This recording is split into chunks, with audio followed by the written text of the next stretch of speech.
hear the place going, as if all the drone of the engines all going over the German bombers, you know.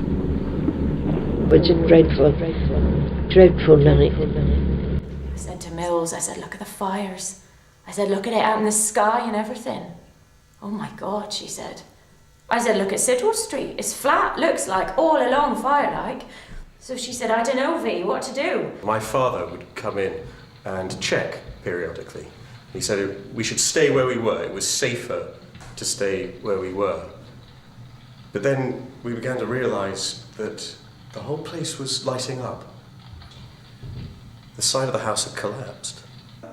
Me and my sister got blown through the air. Then my mother came along because the ceiling had collapsed and helped us out of one of these cage-like tables. Exeter's darkest night, the recited eyewitness accounts of the city's residents from areas like Portland Street, where the gaps left by the Luftwaffe remain. The cast believe traditional scriptwriters would struggle to recreate the stories they're telling.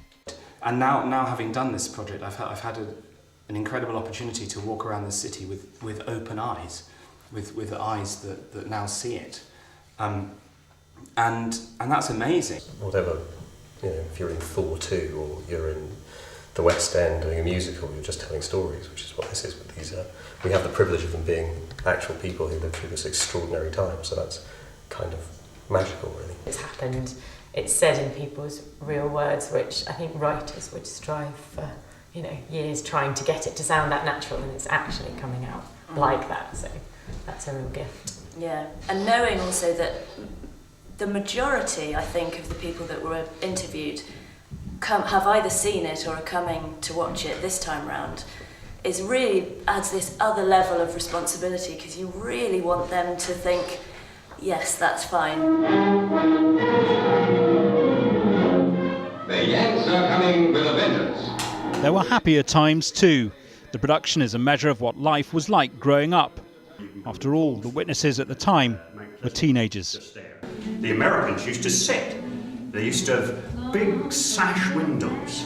And the Americans used to sit in the window and shout down to the girls, "Hi, honey." And of course, us boys, we used to stand there saying, "You got any gum?" And they'd say, "You got any sisters?" Richard Pullman plays the part of Ron Potter, who says he remembers the wartime as exciting, the ruins becoming an adventure playground. We were always looking for shrapnel or tops of fire bombs, because the bottom used to burn and they used to leave the top, and it became a game, I've got a bigger bit of shrapnel than you have. Well, the scars of that night in May 1942 remain as a vivid reminder for the people right in the heart of the city. But it's only when you get to see something like the Exeter Blitz project that you really get a true sense of their meaning today. Or as my diary had recorded, this unfamiliar word, the blizzed. Ron Potter will be taking his grandchildren to the production for what he hopes will be an invaluable history lesson created by real memories. There were these planes going over. I could even see the swastika. Richard Lawrence, ITV News, the Bike Shed Theatre, Exeter.